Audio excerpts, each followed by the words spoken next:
school's head of high-handedness on both students and parents. At the Mbishi Secondary School in Gatundu North, Kiambu County, parents gathered the school grounds with one mission: to see to it that the principal gets fired or transferred for alleged mismanagement of the learning facility, and that has led to dismal performance in national examinations. Kama miaka kama sita yenye iliyopita, hiyo shule ilikuwa ina perform vizuri sana, lakini saa hii mtoto mwenye amefanya vizuri, amehitimu vizuri ni D+. Alianza na kuuza ng'ombe, juzi aliuza miti na akatumia pesa za shule na njia isiyoeleweka. Ameshindwa na kumanage walimu, watoto hawawezi wakapita mtihani.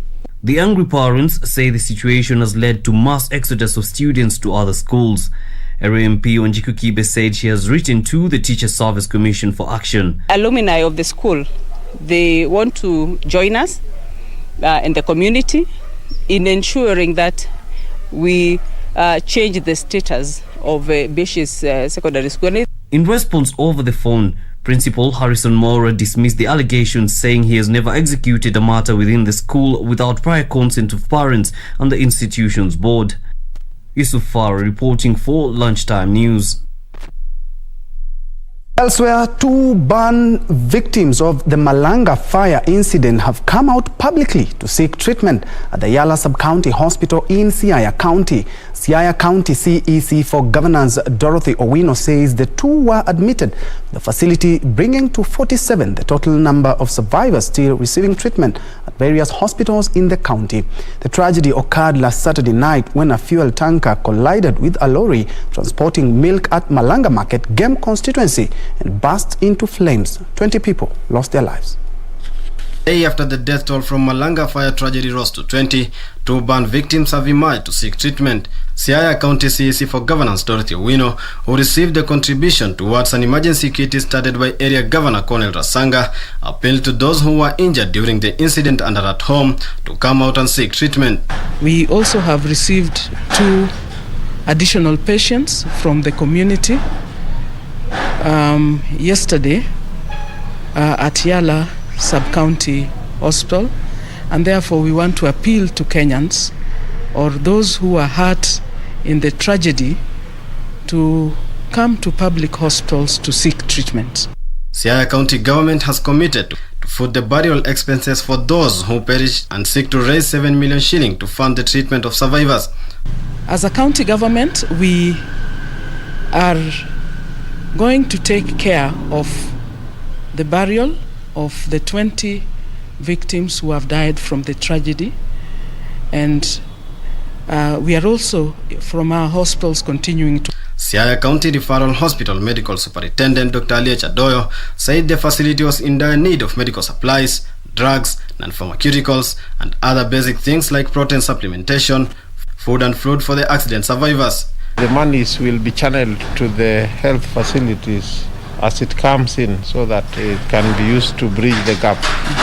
And so the monies received so far will immediately be transferred to the Siaya County Referral Hospital so that it can be. 19 patients are receiving treatment at the County Referral Hospital, while the total number of victims of the tragedy now stand at 47. Moving on, the Association of Skilled Migrants Association of Kenya, ASMAC, is calling upon the government through the Immigration Department to enhance their working relationship so as to create more job opportunities in the Middle East. The association saying they have equipped its members with skills that would give millions of Kenyans jobs abroad. Speaking during a consultative meeting to over 200 of its members, Association Chairman Francis Wahome called for the review of foreign policies on bilateral agreement to assure job seekers in the Middle East of safety. He urged the government through the Senate to fast-track a petition on the issuance of passport, birth certificate, and work permits. For 3 months when I'm not getting anything. I want those people as quickly as possible. So let the government fasten our way so that our people can get jobs very, very, very fast. That our migrant workers, these cases of runaways, most of them you find it is because of the salaries our migrant workers are getting. Once these bilateral labor agreements are reviewed, migrant workers, our people can get better salaries, better terms of employment, and we can take this industry and this country to a higher notch on recruitment industry.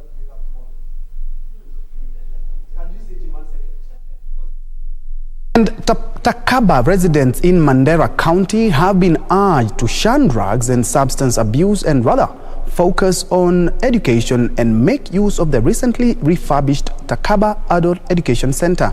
Mandera West MP Aidan Haji Yusuf urged the community to be vigilant and to be on the forefront in curbing the use of drugs, substance and its abuse. The facility was refurbished through the Mandera West CDF kitty.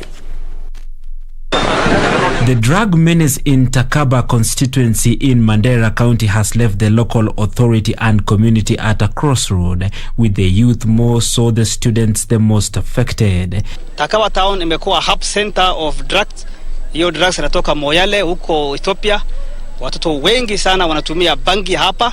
The drugs, especially bang, is mostly sneaked into the country from neighboring Ethiopia to avoid police roadblocks. Drugs iko mashamba, nasikia hapa Shashamane upande wa Ethiopia inapandwa, mashamba inapandwa kama kawaida, kama mahindi na mtama hivi inapandwa, alafu hiyo drugs inaenda Somalia sana na inapita hapa. Lazima ikipita hapa pia inaleta madhara yake. We appeal to the national government, especially the Minister of Interior and Coordination, to bring anti-drugs narcotics agents in Takaba, and so that these vehicles that are supplying the banks have to be intercepted. To step up the fight against drug abuse in the area, Mandera West CDF kitty has rehabilitated Takaba Adult Basic Education Center. Tumefunga na ukuta, tumeweka milango, sijui wamehama wapi, alafu tukaweka security system, wakaangaliwa, wakapotea kidogo. Now that the CDF has fenced the school for us, we have now a lot of learners. All the 3 classes are occupied, and we have 1 big class for ladies, another class for drivers. Almost around we have 5 sessions in a day. Area MP Adan Haji Yusuf urging the youth to take the advantage of the initiative. Tumerudi watu 7, 10 na wanasoma hapo.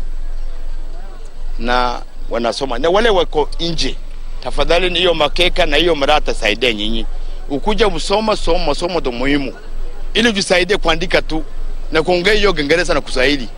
The MP urged security apparatus to carry out a massive crackdown along the borderline, as he called on residents to be on the forefront and assist the police in curbing the menace. Wananchi wawe tena watchmen ya hiyo drugs. Mkijua ya kwamba iko mtu fulani ana deal na drugs, biashara yake ni drugs, mnajua hawa, mtueleze polepole, alafu tutaeleza security system polepole. Iko ulama, committee ya ulama ambao inaangalia maneno, tutanasa hawa mara moja.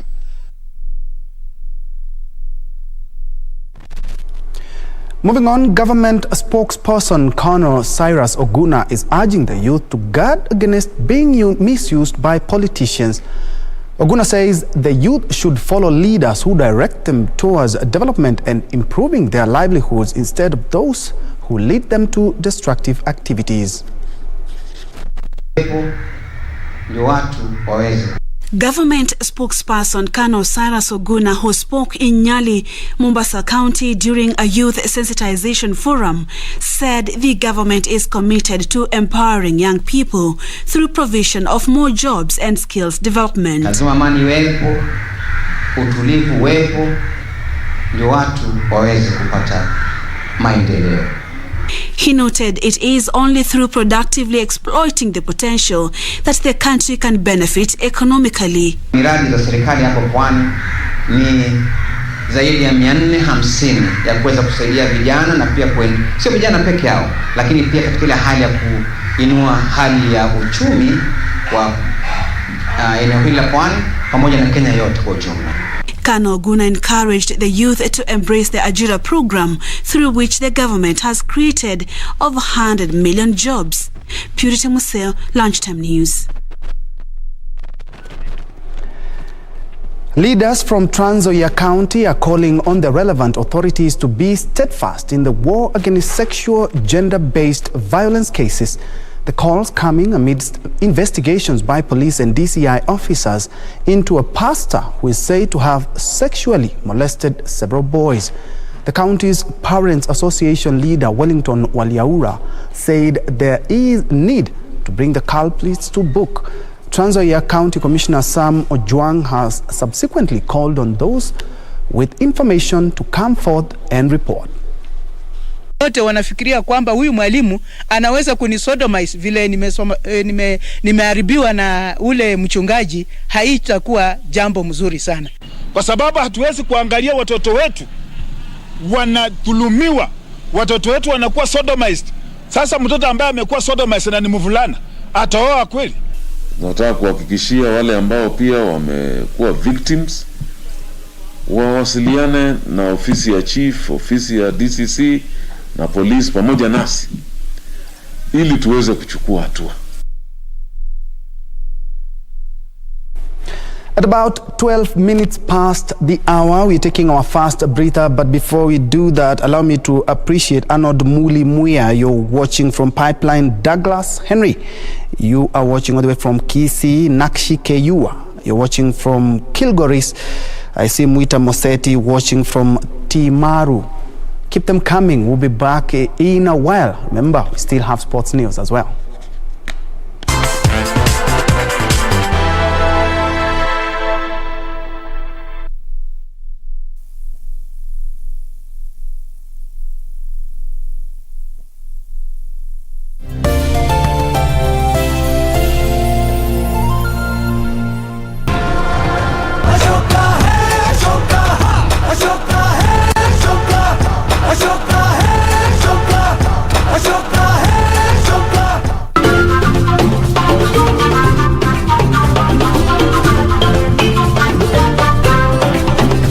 Wiki hii kwenye Mkulima tumekuandalia kemkem kwa upande wa kilimo na ufugaji. Jua hizi machakula kama maboga tunanunua ziko na chemicals mingi. Lakini mimi najua ile natoa kwa shamba yangu vile iko. Haina chemicals, haina nini. Naambia kina mama, hiyo mshahara tunapata haitoshi. Tuna mambo mengi tunaweza kufanya. Kwa hivyo hata kama unapata kidogo kwa mshahara, ni vizuri umix na something else. Sasa ukiwa na shamba, kama uko na shamba usiachilie shamba hivyo. Hiyo ina boost wa mama sana.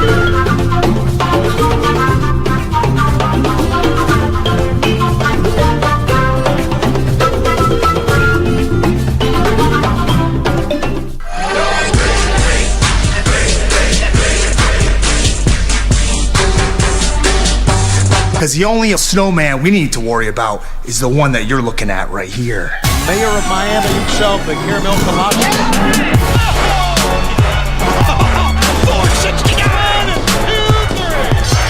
But think about penalty catches. They've all been, 8-10 seconds. He is undefeated here at MLW.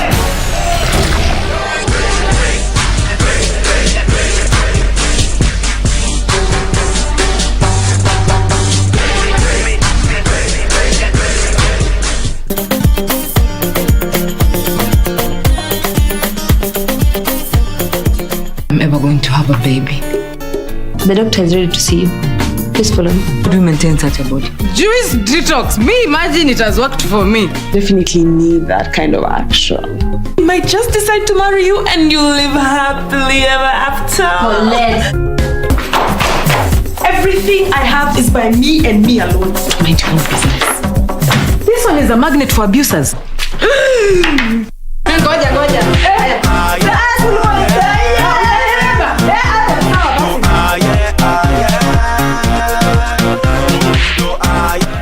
Cheers.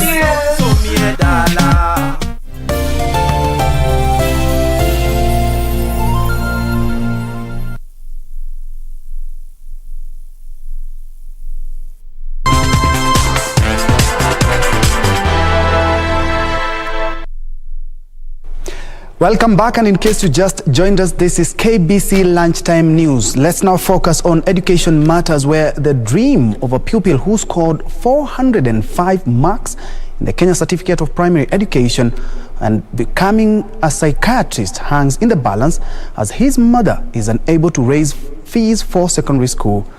Peter Kanyongo was the student's president at the St. Christopher Schools in Nanyuki, where he was sponsored by a well-wisher he got from one admission in Muranga High School, but his mother, Mary Gadure, is afraid he might lose the opportunity because of their underprivileged background.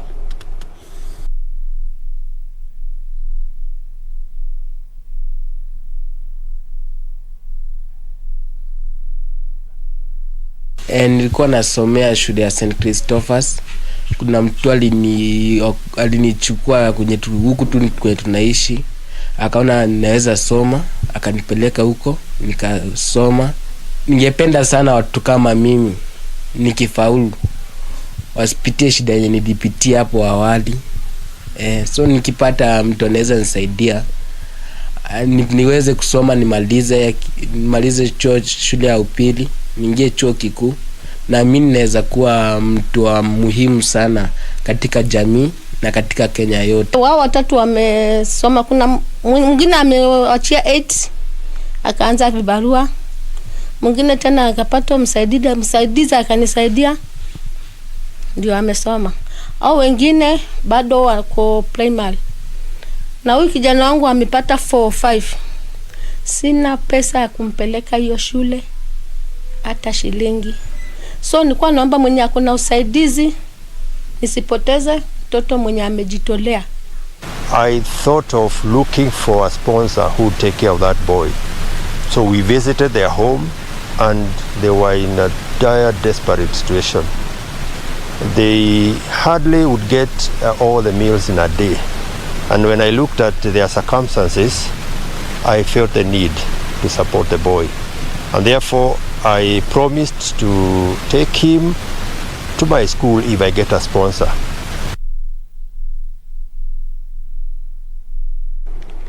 And hoping someone will come to the aid of Peter to achieve his dreams. Moving on, Water, Sanitation and Irrigation Cabinet Secretary Cecily Kariuki has criticized the move by a section of leaders from Nyandarua County to politicize development projects launched by the national government in the region. Kariuki, who spoke in Daragwa constituency in Nyandarua County, cited a number of crucial water projects that were on the verge of stalling as a result of some leaders' move to politicize their implementation. Water, Sanitation and Irrigation Cabinet Secretary Cecily Kariuki led a team of government officials to Pesi area in Daragwa constituency, where a mega dam is set to be constructed. She faulted a section of area leaders for frustrating projects initiated by the national government. Siasa imewekwa ndani ya miradi na wale ambao hawana nia ya maendeleo, ama ambao wale wanaona Mheshimiwa Rais amepeleka kazi kwa kasi. Kwa hivyo wanataka ifanye nini? Ije kama inatulia, inachelewa. Citing the construction of the Kariminu Mega Dam, Mwache Dam, Northern Collector, Thwake among others, Kariuki called on residents to be wary of leaders who are inciting them against projects meant to solve their problems. Hii maji tunapokamilisha huu mradi, kuna uwezekano Rais Uhuru Kenyatta mwenye wai kunywa hata tone moja, hata kikombe moja ya hii maji. Lakini kwa mapenzi yake na ile commitment ako nayo, angetaka vile tunaweka damu pahali kwingine, hata hapa kwetu tuwe na maji ya kutosha. Kwa hivyo mtu asiwe na tashwishi yoyote katika moyoni mwake. Kila kitu itafanyika kwa njia ya uasi. Kama kuna mahali itajika ifanyike compensation ama malipo ya aina fulani, itafanyika sawa sawa. The Pesi Mega Dam is expected to serve residents of Ndaragwa Town, Mailinne, Oljororok and Olkalao, as well serve parts of Laikipia and Nyeri counties. It is expected to produce over 16 million cubic liters of water per day. Meanwhile, Embu Water and Sanitation Company has begun treatment of sewage using modern technology after the completion of a 450 million shilling sewer treatment plant in Embu town. The company chairman, Dr. Johansen Joka, said the company has also begun the rehabilitation of the old sewerage treatment plant, which will be converted into a modern green people park. Standing now is our new and the second sewerage facility that has been developed by Embu Water and Sanitation Company through the support of the World Bank. We got a loan of 451 million that went into making this facility a reality. Ben Chumba, Lunchtime News. And still on projects, Narok Governor Samuel Ole Tunai has called out those sending negative propaganda to donors seeking halting of funding for community projects over claims of management. Tunai singled out the WE or WE projects undertaken by the Canadian donors since the year 2000 as beneficial to residents and wondered why some disgruntled individuals would want. It's a setback, but all we can say for now is go Team Kenya.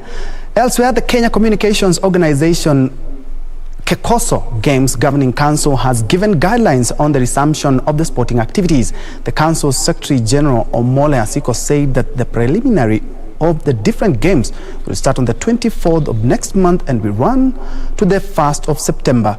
Asiko said the games will be played in Nairobi and Mombasa. Earlier, there were plans for the event to take place in Kericho, but due to the lockdown that was imposed over COVID-19, the council rescheduled the events to Nairobi and Mombasa.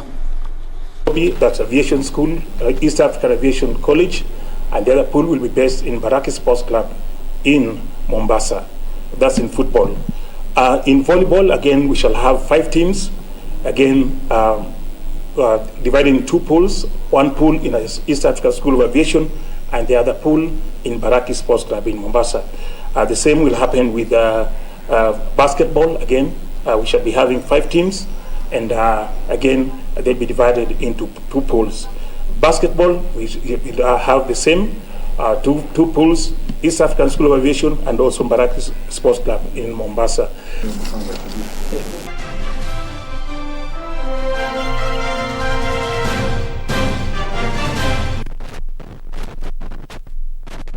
That's where we put a cap on KBC Lunchtime News on this second day of the Tokyo 2020 Olympics. Of course, we will have more details in the subsequent bulletin. Remember, today is also the Legends edition, both at 7 and 9. And so, let me appreciate Owo Calvins, you were watching from Migori. Jaramogi, you were tuned from Kisii. Boni Mukathe, watching live, says Nawakilisha Marimanti. Tyson Omondi, watching you from Ugunja. Thank you so much. I couldn't be able to sample all the comments and suggestions, but thank you so much for keeping me company. I'm Ben Troy Njue. Thank you so much for watching. Byron Abuli has been our sign language interpreter for this afternoon.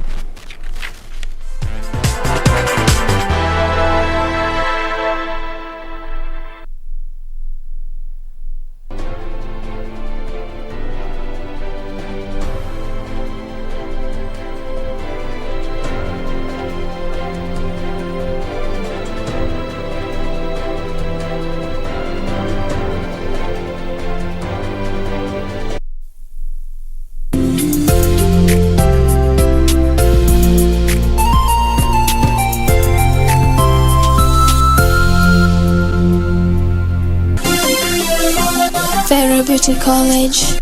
Vera Beauty and Fashion College, with branches in Nairobi, Eldoret, Thika and Meru. Did you know that we are a TVET approved institution? We offer courses in fashion design, interior design in soft furnishing, event decoration, flower arrangement, event planning, hairdressing, barbering and dreadlocks, beauty therapy, makeup, nail technology, spa massages, teaching skills, TOT, solo business management, and many more. Register now and visit our website on www.verabeautycollege.com. You can also